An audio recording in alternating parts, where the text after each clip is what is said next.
Assalamualaikum semuanya. Apa kabar kalian? Semoga dalam keadaan sehat dan dilancarkan rezekinya oleh Allah. Amin ya robbal alamin. Suatu hari Abu Nawas sedang duduk-duduk di pinggir jalan sambil menikmati matahari terbenam. Seorang teman datang dan bertanya, "Abu Nawas, mengapa engkau begitu ceria hari ini?" Abu Nawas menjawab dengan tersenyum, "Hari ini bulan Rajab dimulai, dan aku memutuskan untuk melakukan puasa sunnah selama sebulan penuh." Teman itu kagum, "Subhanallah, itu luar biasa. Tapi kenapa kamu terlihat sangat bahagia? Bukankah puasa itu sulit?" Abu Nawas tersenyum lebar. Itu karena aku menemukan cara yang sangat pintar untuk berpuasa. Setiap kali aku merasa lapar, aku cukup membuka lemari es dan memandang semua makanan yang ada di dalamnya. Setelah itu, aku puas hanya dengan memandangnya, dan rasa laparku itu hilang." Teman itu tertawa terbahak-bahak. "Abu Nawas, kamu benar-benar orang yang cerdik." Abu Nawas menimpali, "Ya, memang. Saya pikir puasa itu tidak hanya tentang menahan rasa lapar, tetapi juga tentang melatih kekuatan pikiran dan daya tahan hati. Selama bulan Rajab ini, mari kita berpuasa tidak hanya dengan perut, tetapi juga dengan hati yang penuh kesabaran dan keikhlasan." Kisah ini menggambarkan kecerdikan Abu Nawas dalam memandang kehidupan dan memberikan pesan tentang arti sejati dari ibadah puasa itu. Kisah selanjutnya. Dikisahkan ada seorang bernama Ilham Alimuddin. Dia dulunya merupakan jenderal perang yang sangat terkenal, ahli siasat perang, jago negosiasi, dan juga kaya raya. Tapi karir berperangnya terhenti setelah mengalami kelumpuhan saat memimpin perang melawan Bizantium. Tidak berselang lama, anak istrinya juga ikut terbunuh. Ia pun akhirnya memilih untuk pensiun menjadi tentara. Sang jenderal ini hidup sendirian dengan kekayaannya yang berlimpah. Meskipun sudah tua dan menderita kelumpuhan, naluri menantang orang masih melekat dalam diri sang jenderal. Tapi kali ini bukan menantang adu kekuatan fisik, melainkan adu kekuatan pikiran. Tampaknya ia bukan hanya ingin dikenal sebagai jenderal perang, tetapi ia juga ingin dikenal sebagai tokoh paling cerdik dan pandai di kota Baghdad. Untuk itulah, dia tak segan-segan memberikan banyak hadiah bagi siapa saja yang bisa menjawab teka-tekinya. Sampai hari ini, sudah 100 orang yang lebih yang dia tantang. Namun tak satu pun dari mereka yang berhasil mengalahkannya. Total pertanyaan yang diajukan jenderal ada 3. Tapi yang unik dari permainan ini, apabila berhasil menjawab soal pertama dan kedua, tetapi gagal menjawab pertanyaan yang ketiga, maka semua hadiahnya menjadi gugur. Hal inilah yang membuat orang-orang kesal dengan sang jenderal. "Aku kesal dengan sang jenderal yang lumpuh itu," kata seseorang kepada kawannya. "Pertanyaan pertama dan kedua berhasil aku jawab dengan benar. Tapi pas pertanyaan ketiga, dia tanya, 'Siapakah malaikat yang menyiksa manusia?' Langsung saja aku jawab malaikat Malik. Dia bilang jawabanku itu katanya salah." "Loh, bukannya jawabanmu itu benar?" tanya kawannya heran. Kamu juga salah. Aku kira kamu pintar. Yang benar itu malaikat Zabaniyah. Malaikat-malaikat hanya penjaga neraka," timpal orang tersebut kepada kawannya. Suatu hari, datanglah seorang pemuda ke rumah sang jenderal. Pemuda ini sangat terkenal pandai dan cerdik di kotanya. Ia menerima tantangan sang jenderal untuk menjawab teka-tekinya. Namun seperti tamu-tamu yang lainnya, pemuda itu gagal mengalahkan sang jenderal. Karena kesal dan kecewa, pemuda itu pun berkata, "Wahai jenderal, apakah Tuan berani menantang Abu Nawas?" "Wah, ide bagus itu. Sampaikan kepada Abu Nawas, saya menantang dia." Maka pergilah pemuda itu ke rumah Abu Nawas dan menyampaikan tantangan debat dari sang jenderal. Sementara sang jenderal menyiapkan materi yang lain dari biasanya. Bisa dibilang kali ini teka-tekinya sangat sulit dipecahkan. Itu karena mengingat reputasi Abu Nawas adalah pujangga yang cerdik dan mempunyai 1001 akal. Oleh karenanya, sang jenderal sangat berhati-hati dan tidak sembarangan dalam membuat pertanyaan. Esok harinya, datanglah Abu Nawas ke rumah sang jenderal. "Silakan masuk Abu Nawas," sambut sang jenderal kepada Abu Nawas. Ternyata sang jenderal telah menyiapkan hidangan untuk tamu istimewanya itu. Setelah selesai makan dan minum, sang jenderal tanpa basa-basi mengutarakan niatnya. "Begini Abu Nawas, saya ada 3 pertanyaan untuk kamu. Kalau kamu bisa menjawabnya, dan ini khusus untuk kamu, hadiahnya akan saya tambah 2 kali lipat. Bukan 100.000 dirham, tetapi 200.000 dirham." Abu Nawas langsung terperanjat dengan hadiah yang ditawarkan oleh sang jenderal. "Namun ada syaratnya Abu Nawas. Kalau kamu tidak bisa menjawab semua pertanyaanku, sebagai hukumannya kamu harus berpidato di depan umum. Kalau aku adalah orang yang paling pintar di kota Baghdad," ucap sang jenderal kepada Abu Nawas.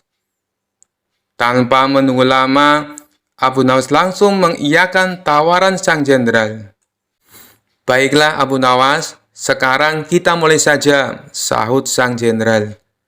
"Tapi sebelumnya tutup matamu dengan kain ini, dan engkau harus menggendongku karena aku akan mengajakmu ke suatu tempat."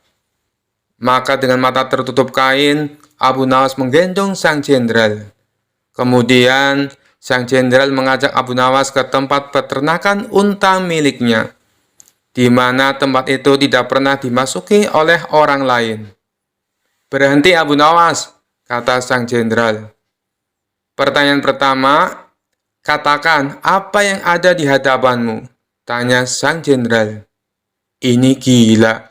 Mana mungkin saya tahu dengan keadaan mata tertutup," pikir Abu Nawas. Tapi dengan cekatan, Abu Nawas langsung menjawab, "Di depan saya ada peternakan unta, Tuan Jenderal." Sang jenderal pun kaget. Bagaimana mungkin Abu Nawas bisa tahu? Padahal peternakan untanya tidak pernah dimasuki oleh orang lain. Mereka pun lalu melanjutkan perjalanan. Sang jenderal tetap digendong oleh Abu Nawas. 1 jam kemudian, sang jenderal berkata, "Berhenti Abu Nawas. Sekarang katakan padaku, apa yang ada di hadapanmu?" Sejenak Abu Nawas berpikir. Ia pun lalu menjawabnya, "Di depan saya ada sungai. Di sekitarnya ada pohon tin dan pohon zaitun," jawab Abu Nawas. Sang jenderal kembali dibuatnya kaget. Bagaimana mungkin Abu Nawas bisa menjawabnya dengan tepat? Dia pasti mempunyai ilmu sihir, pikir sang jenderal. "2 pertanyaan sudah kamu jawab dengan benar," ujar sang jenderal. "Mari kita lanjutkan perjalanan untuk pertanyaan terakhir," ajak sang jenderal. Sang jenderal kemudian menuntun Abu Nawas melewati gurun, hingga sampailah mereka berdua ke tempat pelacuran yang terletak di tengah-tengah padang pasir. "Berhenti Abu Nawas. Sekarang katakan padaku, apa yang ada di hadapanmu?" tanya sang jenderal. Abu Nawas tidak langsung menjawab. Ia berkonsentrasi penuh. Kemudian pelan-pelan dia menjawab, "Di depan saya ada wanita telanjang, Tuan Jenderal." Sang jenderal pun kaget bukan main. Semua pertanyaannya bisa dijawab dengan tepat oleh Abu Nawas dengan mata tertutup. Sesuai kesepakatannya, akhirnya esok paginya sang jenderal menyerahkan hadiahnya di depan istana dan disaksikan oleh Baginda Raja dan masyarakat. Tapi sebelum memberikan hadiahnya, sang jenderal berpidato menceritakan pengalaman mereka berdua. "Wahai Abu Nawas, saya masih penasaran. Bagaimana kamu bisa menjawab semua pertanyaanku, sedangkan kedua matamu tertutup kain?" tanya sang jenderal. "Itu mudah saja, Tuan Jenderal," jawab Abu Nawas. "Ketika Tuan mengajukan pertanyaan pertama, kaki saya menginjak kotoran unta. Dari situlah saya menebak kalau saya berada di peternakan unta." Baginda Raja tersenyum mendengar jawaban Abu Nawas. Sedangkan sang jenderal hanya bisa geleng-geleng kepala. "Lalu dengan pertanyaan kedua, bagaimana kamu bisa menjawab dengan tepat?" tanya sang jenderal. Abu Nawas kembali menjawab, "Meskipun mata saya tertutup, tapi telinga saya bisa mendengar adanya suara air mengalir dan burung puyuh yang berkicau. Burung puyuh hanya mau makan biji-bijian buah tin dan zaitun. Sedangkan pohon tin dan zaitun hanya tumbuh di pinggiran sungai." Lagi-lagi Baginda Raja tersenyum. Sang jenderal dibuatnya terperangah dengan jawaban Abu Nawas. "Baiklah, semua jawabanmu itu masuk akal. Tapi kenapa kamu juga bisa menebak dengan tepat atas pertanyaan yang ketiga?" tanya sang jenderal penasaran. Dengan entengnya Abu Nawas menjawab, "Itu sangat mudah sekali, Tuan. Saat Tuan menyuruh saya berhenti, tiba-tiba saja saya merasakan ular Tuan bergerak-gerak di punggung saya." "Nut-nutan, Tuan Jenderal," jawab Abu Nawas sambil menahan tawa. "Dari situlah saya bisa mengetahui kalau di depan saya ada wanita telanjang." Spontan saja Baginda Raja ikut tertawa terpingkal-pingkal mendengarnya. Sedangkan sang jenderal hanya bisa tersenyum kecut menahan rasa malu. Kisah selanjutnya. Ini adalah kisah zaman Abu Nawas yang memiliki istri yang sangat cantik. Akibatnya, kewalahan menghadapi godaan laki-laki yang mata keranjang. Setiap istrinya pulang dari pasar, selalu menangis karena digoda lelaki. Tak tahan mendengar keluhan istrinya, Abu Nawas memutar otak. Bagaimana cara menyadarkan para lelaki penggoda tersebut? Akhirnya, Abu Nawas pergi ke pasar untuk membeli ubi-ubian dan pewarna makanan. Aneka ubi tersebut dimasaknya dan diberi warna yang indah. Setelah itu, sejumlah lelaki penggoda di kampung diundang makan di rumahnya. Mendapat kesempatan makan barang tersebut, para lelaki sangat senang dan berbondong-bondong datang. Mereka membayangkan tidak hanya menyantap makanan secara cuma-cuma, juga bonus melihat istri Abu Nawas yang terkenal sangat cantik. Saat tiba di rumah, Abu Nawas mempersilahkan para tamu mencicipi berbagai hidangan dengan aneka warna tersebut. Anehnya, semua sepakat bahwa rasa makanan sama padahal warnanya berbeda-beda. Setelah ribut, tidak ada hidangan yang lain yang disuguhkan dan hanya ubi warna-warni tersebut. Abu Nawas memberikan sambutan. "Saudara sekalian, aku mengundang kalian semua ke rumahku agar semua merasakan rasa ubi yang berwarna-warni. Dan ternyata rasanya sama kan? Itu tidak ubahnya dengan istri kita. Walaupun bentuknya fisik berbeda, rasanya tetap sama saja, yakni sama-sama perempuan," kata Abu Nawas diiringi tawa yang lepas. Kisah selanjutnya. Dikisahkan suatu hari Khalifah Harun al-Rasyid menyadari bahwa ada beberapa barang berharga yang hilang dari istananya. Ia langsung mencurigai Abu Nawas, karena Abu Nawas dikenal sebagai orang yang sering kali melakukan lelucon atau kejutan tak terduga. Abu Nawas, aku mendengar ada beberapa barang berharga yang hilang dari istanaku. Apa yang kamu ketahui tentang hal ini? Tanya sang khalifah. Astagfirullah ya khalifah, aku bersumpah dengan nama Allah bahwa aku tidak tahu apa-apa tentang pencurian itu, jawab Abu Nawas. Namun, orang-orang di istanaku yakin bahwa kamu terlibat. Bagaimana kamu bisa membuktikan bahwa kamu tidak bersalah? Ujar sang khalifah. Abu Nawas berpikir sejenak, lalu berkata, Ya khalifah, jika aku bisa membuktikan bahwa aku tidak mencuri, apakah Anda akan memberiku hadiah?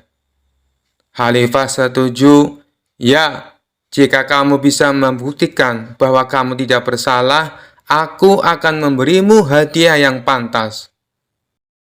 Abu Nawas tersenyum dan berkata, Baiklah ya Khalifah, tapi saya perlu 1 minggu untuk membuktikan kejujuran saya.